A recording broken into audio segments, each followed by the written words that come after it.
Hi guys, welcome back to the channel. कैसे हैं आप सब? मैं आशा करती हूँ आप सब बहुत अच्छे होंगे।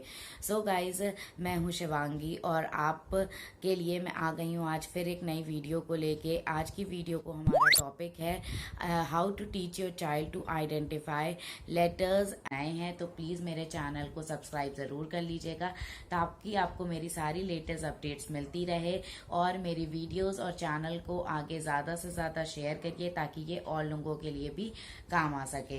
तो आइए चलिए अब मैं आपको बताती हूँ कि आप अपने बच्चे को लेटर्स और अल्फ़ाबेट्स कैसे इंट्रोड्यूस करिए। जैसे कि आजकल मार्केट में काफ़ी सारी चीज़ें आती हैं बच्चों को इंटरेस्टिंग वे में पढ़ाई करवाने के लिए। जैसे कि ये ए है, इस तरह के आपको काफ़ी मतलब अल्फ़ाबेट्स मिल जाएंगे मार्केट में, ये आप इजीली मिल जाएंगे। तो आप इस तरह का ले लीजिए, क्योंकि बच्चे की टीचिंग को आपको इंटरेस्टिंग बनाना है, उनके लिए बिल्कुल बोरिंग नहीं बनाना है। आपको डायरेक्ट बुक कभी भी इंट्रोड्यूस नहीं करनी है, क्योंकि उससे क्या होता है ना, बच्चे के माइंड में आ जाता है कि हाँ मेरी मम्मा तो मुझे पढ़ाने जा रही है या फिर मुझे अब बैठ के पढ़ना है। तो आप उनको प्ले वे में धीरे धीरे ये सारी चीज़ें इंट्रोड्यूस करिए। तो जैसे, और सबसे पहले क्या करना है, आपको वन टाइम पे वन लेटर को इंट्रोड्यूस करना है। जैसे आपने उसको इंट्रोड्यूस किया फर्स्ट टाइम में ए, कि आपने अपने बच्चे को बताया दिस इज ए, ऐसे ऐसे ये ए होता है, तो आपने उसको फर्स्ट टाइम में ए इंट्रोड्यूस किया। आपको ये ध्यान रखना है, आपको कम से कम वन लेटर पे 3 to 5 डेज देना है उसके रिकॉग्निशन के लिए। आपको एक साथ उसको काफ़ी सारे लेटर्स नहीं इंट्रोड्यूस कर देने हैं कि आपने उसको एक ही दिन में ए भी पढ़ा दिया, फिर बी भी पढ़ा दिया, सी भी पढ़ा दिया, डी भी पढ़ा दिया। ये नहीं करना है। आपको वन डे में एटलीस्ट वन लेटर इंट्रोड्यूस करना है, न्यू लेटर, और उसको मिनिमम 5 डेज देने हैं उस एक लेटर को लेके। फिर आपको नेक्स्ट लेटर पे लाना है। ए के बाद आपने उसको बी इंट्रोड्यूस किया, आपको अपना पिछला लेटर रिवीजन करते जाना है। ऐसा नहीं कि बी इंट्रोड्यूस किया तो हम उसको ए इंट्रोड्यूस ही नहीं कर रहे हैं, दोबारा उसको रिवीजन करवा ही नहीं रहे हैं। रिवीजन भी बहुत ज़रूरी है। तो आपको पहले लेटर पे फिर मिनिमम 5 डेज देना है। जब आपको 5 डेज के बाद लगे कि हाँ मेरा बच्चा अच्छे से उस लेटर को जान गया है, तब आपको जाके दूसरा लेटर इंट्रोड्यूस करना है। अब आपको मैं बताती हूँ कि जैसे आपने उसको इंट्रोड्यूस किया, उसके बाद आप उसके साथ क्या और इंटरेस्टिंग वेज देख सकते हो कि आपको पता चले कि आपके बच्चे को वो लेटर सच में रिकॉग्नाइज करना आया कि नहीं आया। तो उसके लिए मैं आपको डिफरेंट डिफरेंट एक्टिविटीज बताने जा रही हूँ जो आप अपने बच्चों को करवा सकते हो, और उससे क्या होगा, इनकी रिकॉग्निशन पावर भी बहुत अच्छी होगी, और आपको भी पता चल जाएगा कि आपके बच्चे को वो लेटर सही से रिकॉग्नाइज करने आया कि नहीं आया। तो आइए चलिए मैं आपको बताती हूँ कि आप कौन कौन सी एक्टिविटी करवा सकते हैं। सो गाइज, ये हमारी पहली एक्टिविटी है। इसमें आप क्या कर सकते हो कि आपको डिफरेंट डिफरेंट लेटर्स रख देने हैं, और इसमें से हमने अपने बच्चे को ए सिखाया था, तो हमने उसके बीच में और भी काफ़ी सारे लेटर्स रख दिए हैं, ये देखने के लिए, उसको थोड़ा सा कंफ्यूज करने के लिए कि उसमें वो हमने जो लेटर उसको सिखाया है वो उस लेटर को पहचान पा रहा है कि नहीं। जैसे यहाँ पे मैंने पी भी रख दिया है, आर भी रख दिया है, बी भी रख दिया है और एच भी रख दिया है। तो अब हमको उससे बोलना है कि गिव मी लेटर ए। अगर आपके बच्चे को पता है कि अगर वो लेटर को ए को अच्छे से रिकॉग्नाइज करना सीख गया है, तो वो आपको ईजिली ये लेटर ए सारे अल्फ़ाबेट में से उठा के दे देगा।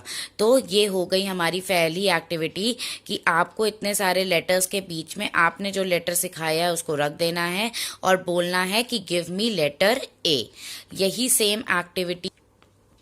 वही सेम एक्टिविटी आप इन तरह के लेटर्स से भी कर सकते हो। अगर आपके पास इस तरह के लेटर्स हैं तो जैसे आप बोल दो, इसमें भी अगर आपने अपने बच्चे को लेटर ए एच सिखाया है तो आप उनसे बोलोगे गिव मी लेटर एच, तो वो आपको लेटर एच उठा के दे देगा।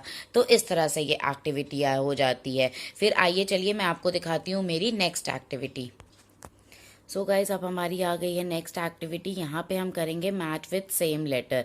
अब जैसे आपने उसको सिखाया है कि ए, और यहाँ पे ये देखिए, ये तो मार्केट के फ्लैश कार्ड्स हैं। यहाँ पे मैंने कुछ घर पे भी बच्चों के लिए फ्लैश कार्ड्स बनाए थे, मैंने ये अपने हाथों से बनाया है मैंने। तो यहाँ पे जैसे यहाँ पे ये है लेटर ए, तो यहाँ पे यहाँ पे फ्लैश कार्ड्स रखे हैं सारे, और ये है लेटर ए, तो मैं उससे कह दूंगी मैच विथ लेटर ए। तो वो क्या करेगी, यहाँ पे देखेगी कि लेटर ए कहाँ पे है, तो फिर उस पे वो ले जाके लेटर ए पे ए रख देगी।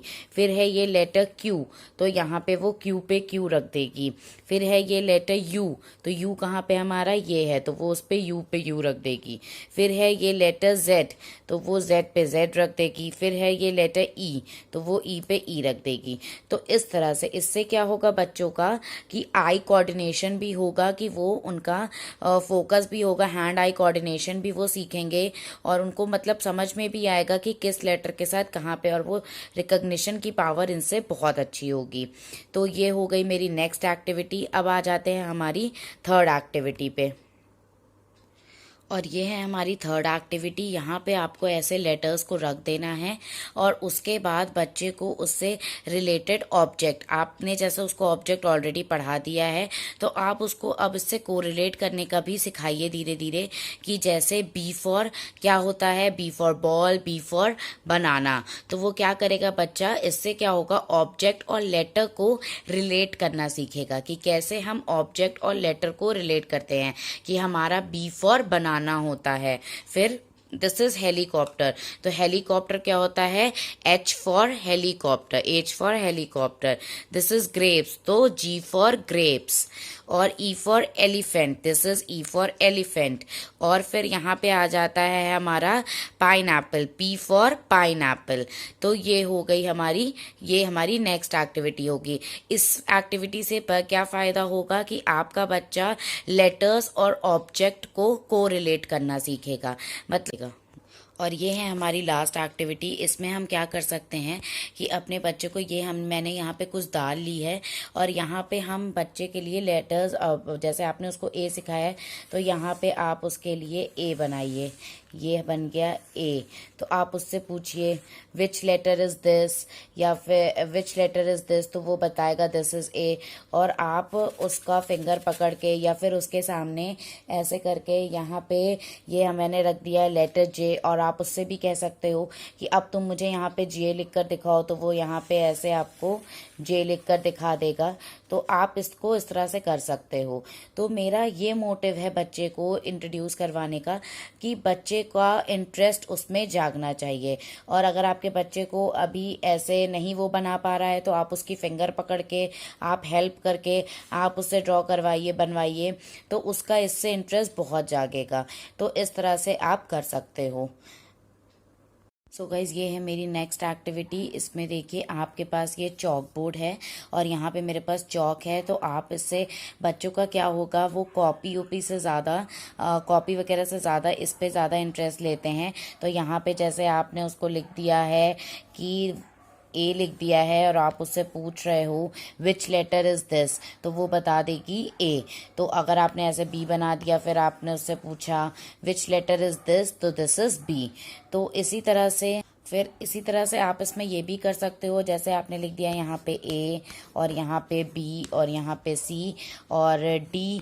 तो आप क्या कर सकते हो, यहाँ पे उससे पूछ सकते हो वेयर इज़ ए, तो वो रखेगी this is A. Where is D, तो this is D. Where is C, this is C. तो इस तरह से वो रिकॉग्नाइज कर पाएगा। और आप अगर बच्चे को और इंटरेस्ट लाना चाहते हो, तो आप उसका चौक पकड़ के, अगर आपका बच्चा खुद लिख पाता है, खुद थोड़ा बहुत यूज़ कर पाता है, तो वो खुद इस पर ट्रेसिंग करे, और नहीं तो आप उसका हैंड पकड़ के उसकी हेल्प से करवा सकते हो। तो इससे बच्चों का इंटरेस्ट बहुत जागता है। मेरा मेन मोटिव है ये सारी एक्टिविटी करवाने का बच्चे का, कि ताकि बच्चों का जो इंटरेस्ट है पढ़ाई में वो बना रहे। सो गाइज़, आज की वीडियो को मैं यहीं पे एंड करती हूँ। आई होप आपको मेरी वीडियो यूज़फुल लगी होगी। और प्लीज़ अगर आप मेरे चैनल पे नए हैं, तो प्लीज़ मेरे चैनल को सब्सक्राइब ज़रूर करिएगा, ताकि आपको मेरी सारी लेटेस्ट अपडेट्स मिलती रहें। और प्लीज़ मेरे चैनल को और मेरी वीडियोस को आगे और शेयर करिए, ताकि ये और लोगों के काम आ पाए। तब तक के लिए बाय, और मैं आपसे मिलती हूँ मेरी नेक्स्ट वीडियो में। बाय।